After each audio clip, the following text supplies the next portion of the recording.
yaitu kita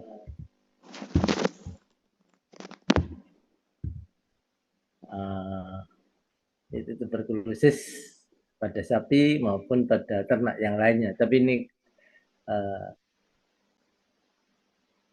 yang terutama pada sapi ya, pada sapi.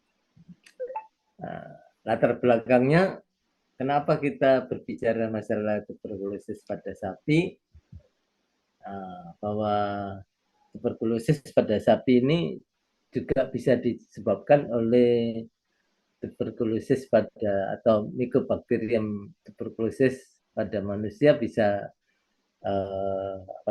menyerang pada sapi ataupun yang M. bovis atau Mycobacterium bovis ini juga bisa menyerang pada manusia. Ya. Jadi saling bisa menyerang atau pada umumnya adalah M. bovis maupun jadi kalau ditulis M. bovis itu yang biasanya penyebab pada sapi atau Mycobacterium bovis. Sedangkan kalau MTB itu yang dimaksud adalah Mycobacterium tuberculosis yang dimaksud adalah untuk yang menyerang pada manusia ya pada.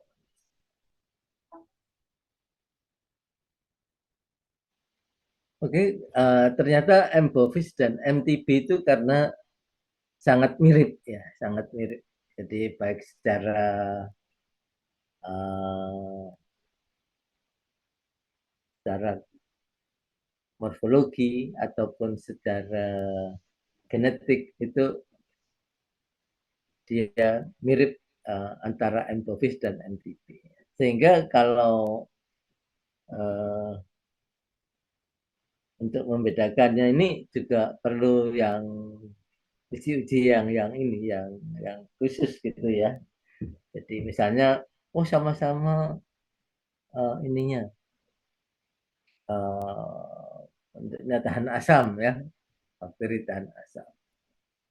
Jadi penyebabnya adalah Mycobacterium baik secara klinis maupun secara genetik itu mirip ya. Nah, kejadiannya kalau Mycobacterium tuberculosis bovis ini atau mungkin MTB ini atau tuberkulosis ini kejadiannya di dunia baik itu pada hewan ataupun pada manusia bisa atau sudah terjadi di Afrika, di Amerika dan sebagainya. Kemudian tuberkulitis pada sapi di beberapa negara juga sudah pernah dibuktikan atau terdeteksi positif di Afrika, di Brasil dan di Australia. Jadi ini di dunia ini sudah ada ya. Jadi maka itu uh, di Indonesia pun sudah dibuktikan atau dilaporkan bahwa tuberkulosis pada sapi itu terjadi di Semarang pada waktu dulu tahun 1906. Mungkin bahkan mungkin sebelum itu sudah ada ya, sudah ada kasusnya ya, tapi mungkin masih belum diketahui dengan jelas. Maka kalau yang ini di Semarang ini sudah dibuktikan tidak ada yang dilaporkan pada sapi perah. Kemudian tuberkulitis tahun 1911 itu diteliti oleh Mukhram yaitu pada sapi perah ternyata di Jawa Tengah ini dilakukan di Jawa Tengah 2 ekor yang positif sedangkan 3 ekor yang di Jawa Timur itu positif. Jadi secara tuberkulitis sudah pernah ada sudah lama ya tahun 1989 dan saya pun pernah ini melakukannya di waktu saya mahasiswa itu sudah mengikuti uji-uji ini di lapangan ya di lapangan dan ternyata ada di Jawa Timur ya, di Jawa Timur.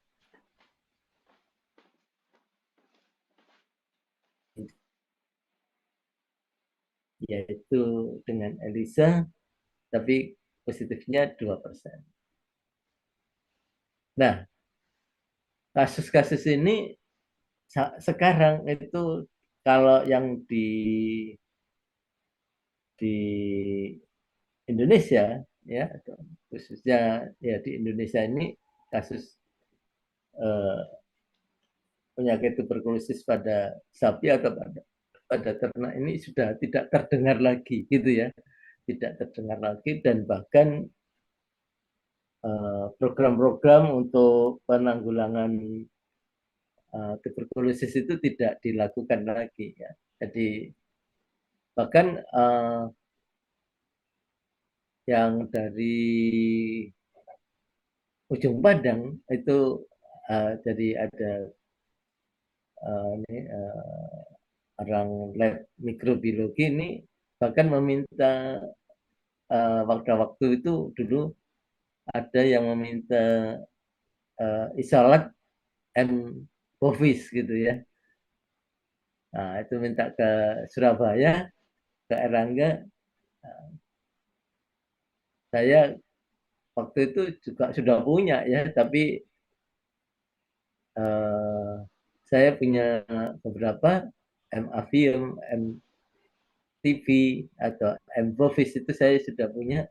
Saya dulu minta di Valid Vet, ya di Valid Vet.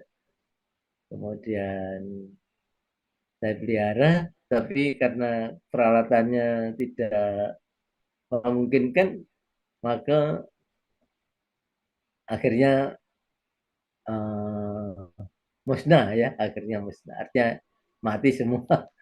Jadi waktu itu yang dari Bali, dari Ujung Pandang itu meminta isolat ke saya bilang sudah nggak ada gitu ya. Jadi sampai sekarang pun nggak ada. Jadi kita di FKH UNER juga tidak punya isolatnya, ya isolatnya tidak punya.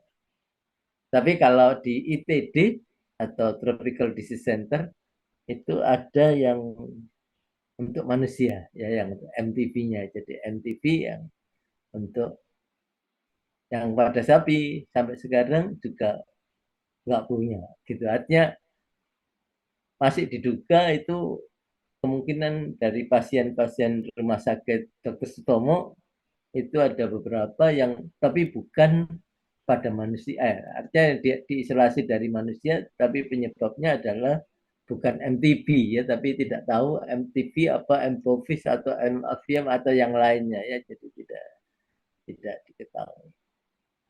Bahkan sampai dulu saya sudah artinya diminta untuk mengidentifikasi tentang MTV ini atau isolat yang ada di ITD ini atau di rumah sakit itu. Nah, saya juga tidak punya bahan-bahannya sehingga tidak, sampai sekarang belum belum ter, ter ini ter isolatnya belum diidentifikasi gitu ya. Jadi hanya MTB saja, tapi itu MTB tapi bukan yang jelas, kemungkinan bukan dari manusia. Sebab nanti dari manusia itu seperti ini. Jadi kalau MTB pada manusia itu sekarang sudah mulai mencuat lagi. Artinya sejak ditemukannya kasus apa namanya uh, AIDS ya, jadi AIDS pada manusia, maka kejadian TB ini terus meningkat. Ya.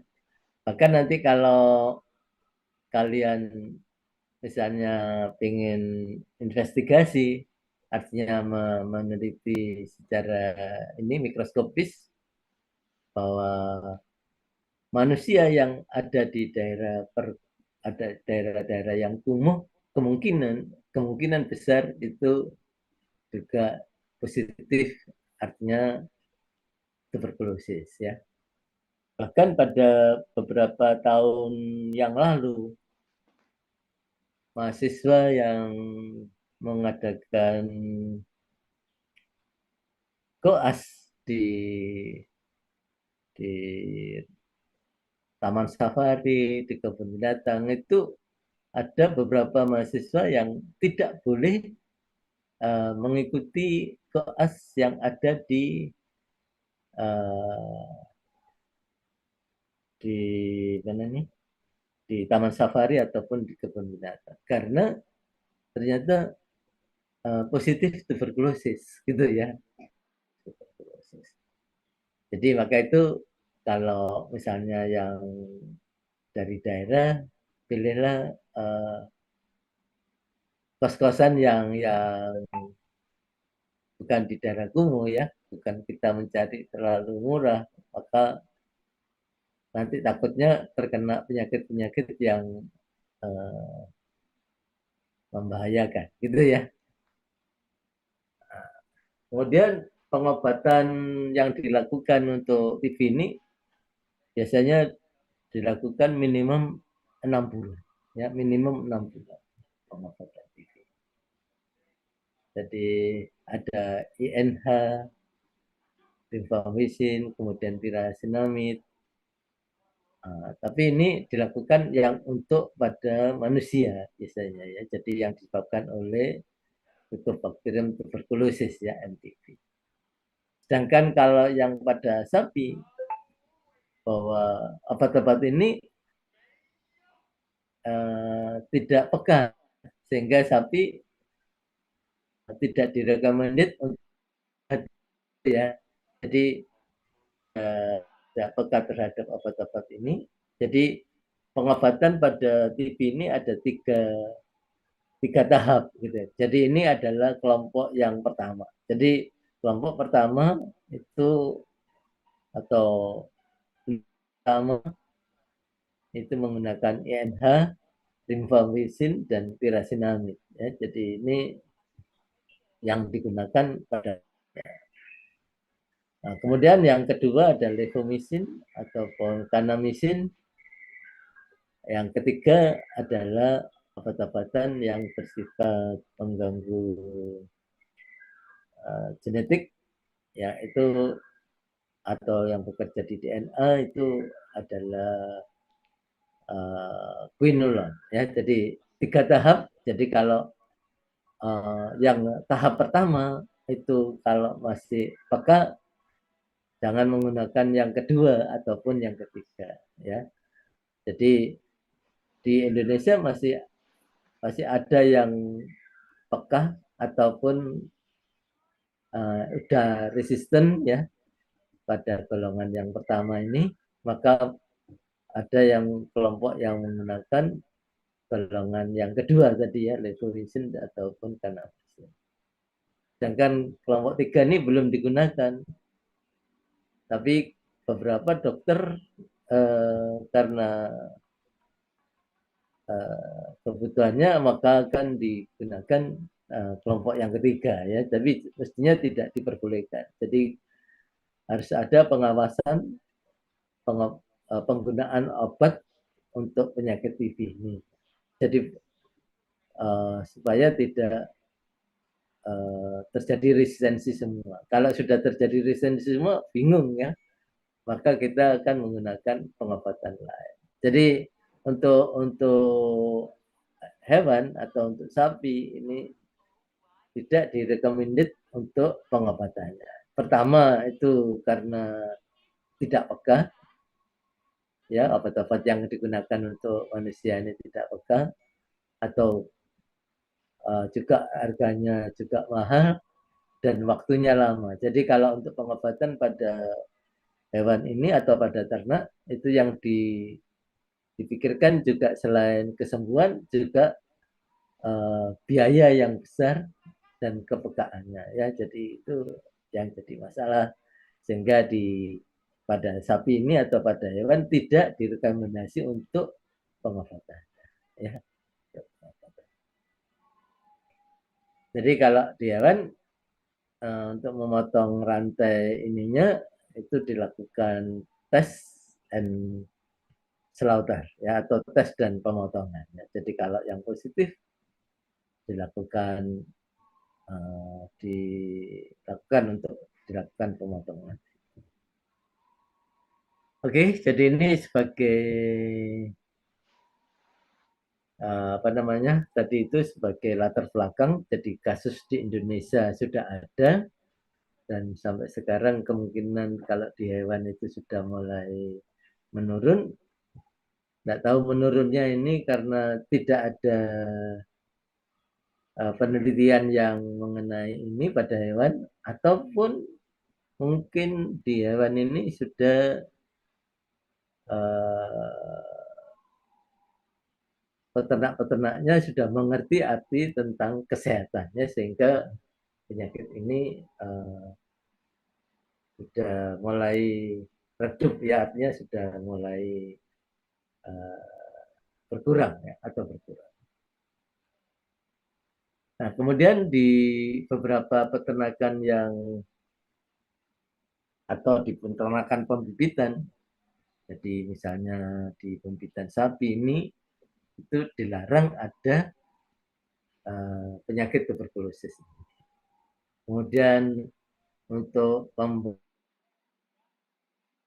semen beku ini harus bebas dari tuberkulosis. Ya, jadi beberapa penyakit seperti brucellosis, tuberkulosis, dan lainnya ini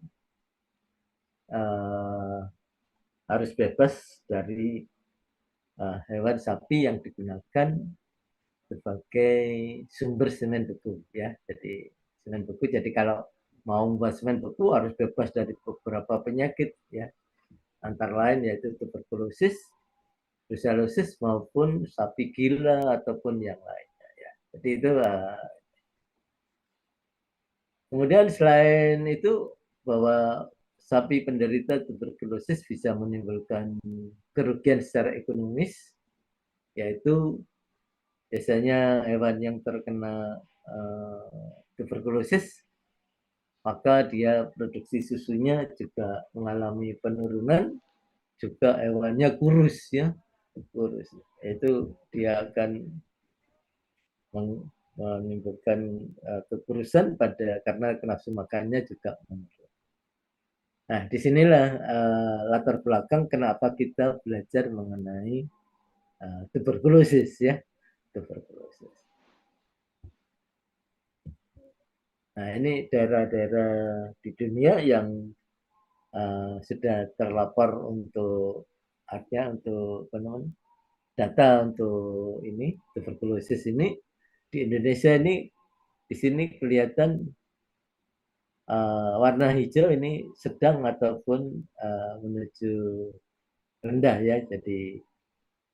Jadi kasusnya ini tidak seperti yang daerah-daerah sini ya. Ini hijau pekat ini kasusnya banyak ya, kasusnya. Oke, kausanya adalah Mycobacteria.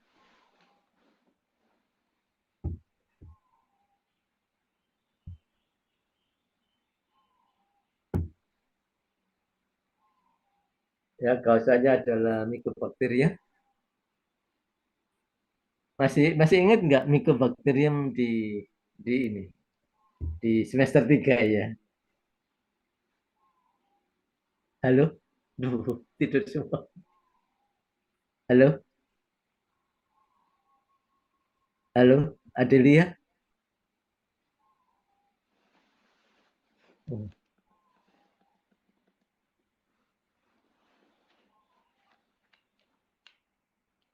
Halo? Bintang, ini kurang 10 menit Bintang. Iya, dokter. Apa bisa dibuat ruang lagi? Ya, saya siapkan sekarang. Ya, ya. Oke, saya lanjutkan mengenai kausa Mycobacteria ini. Jadi Mycobacteria sebagai kausa tuberkulosis itu dia bersifat tahan asam. Uh, Masih ingat nggak pewarnaan tahan asam gitu ya? Dan asam adalah pewarnaan khususnya bersifat, artinya bakteri-bakteri yang bersifat tahan asam, termasuk Mycobacterium ini ya. Nah ini berdasarkan klinis maupun non klinis, ini dikenal dengan beberapa Mycobacterium yang cepat tumbuhnya, yang lambat tumbuhnya. Tapi secepat-cepatnya Mycobacterium ini masih sekitar 2 minggu ya, 2 minggu. Tapi bisa sampai 4 minggu sampai 8 minggu sebetulnya kalau yang lambat ya. Jadi pembagiannya seperti itu menurut Brunians. Ada nomor 1, 2, 3 ini juga membentuk pigmen dan lambat pertumbuhannya. Jadi berdasarkan pigmen, berdasarkan kelambatan pertumbuhan maka dikelompok-kelompokkan ya. Sedangkan berdasarkan apa namanya,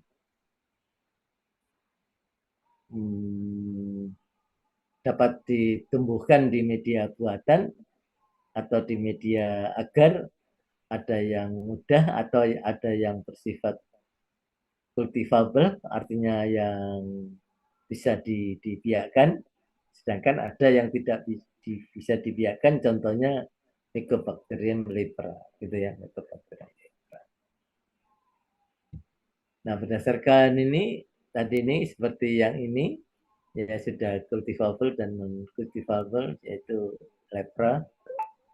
Ada juga yang tadi ini yang berdasarkan pigmen dan berdasarkan pertumbuhan, kecepatan pertumbuhan atau lambat pertumbuhannya.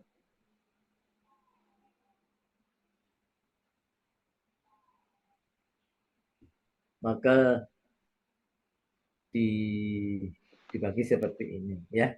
Jadi saya kira ini di semester 3 sudah semua. Jadi ini ada yang dikelompokkan MTB kompleks ya. Jadi MTB kompleks atau MTC. Jadi Mycobacterium tuberculosis kompleks itu yang artinya yang tergolong yang bisa menyebabkan tuberkulosis yang seperti pada yang menyebabkan pada manusia ini. Jadi ada ada M. bovis ya, M. visicis. Jadi ini semuanya juga bisa menyerang dan menimbulkan tuberkulosis.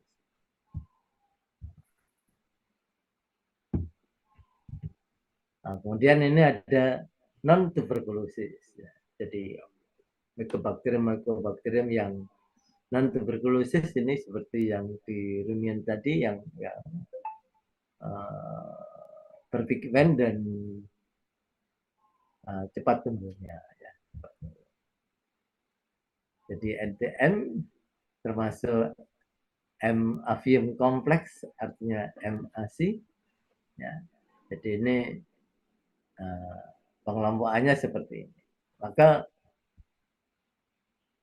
pengelompokannya ya kalau MTBC kompleks itu adalah yang ini, yang hitam, sedangkan non tuberkulosis atau NTM ini ada yang MAC atau yang tergolong Mycobacterium avium kompleks, itu ada Mycobacterium avium atau Mycobacterium intracellular.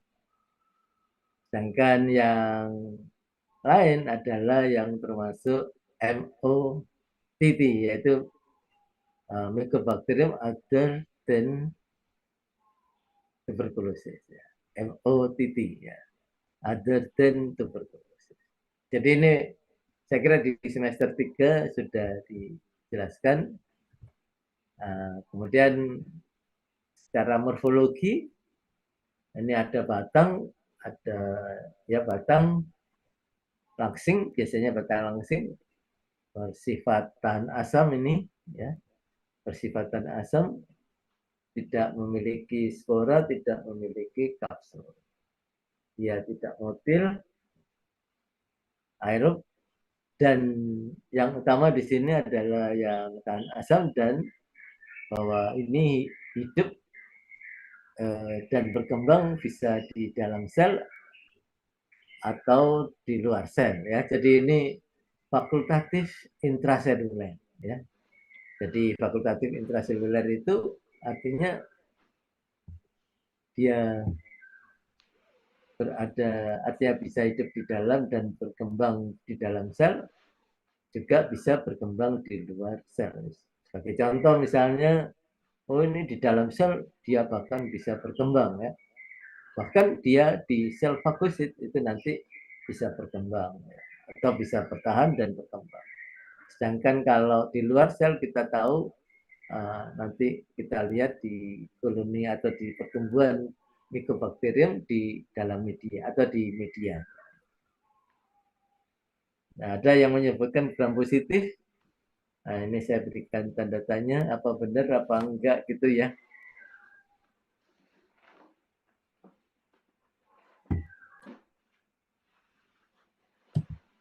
Nah, seperti ini, Mycobacteriumnya merah-merah begini ya, berkelompok-berkelompok begini ya, spot-spot.